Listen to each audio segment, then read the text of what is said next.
日本首相安倍晉三宣布加入跨太平洋戰略經濟夥伴協定，即係 TPP 嘅談判。安倍指日本正面對人口老化、通縮等因素影響，經濟長期低迷。TPP 係改善經濟嘅最後機會。如果再錯失時機，日本經濟可能落後其他國家。安倍強調會喺談判中力保進口農產品同食品嘅關稅唔會取消。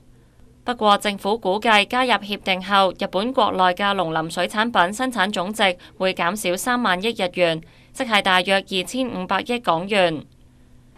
日本全國農業協會表明反對，認為會嚴重打擊本國農業。美國就歡迎日本嘅決定，預計日本最快喺7月正式加入談判。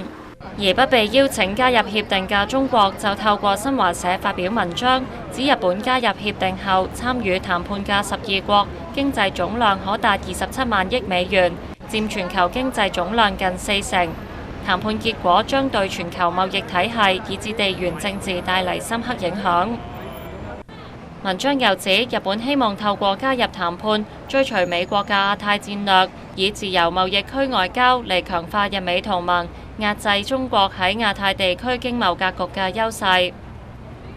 跨太平洋戰略經濟夥伴協定由美國倡導、智利、新加坡等11個成員國正就具體條款進行談判，有望年底簽訂協議。香港寬頻電視記者金瑩報導。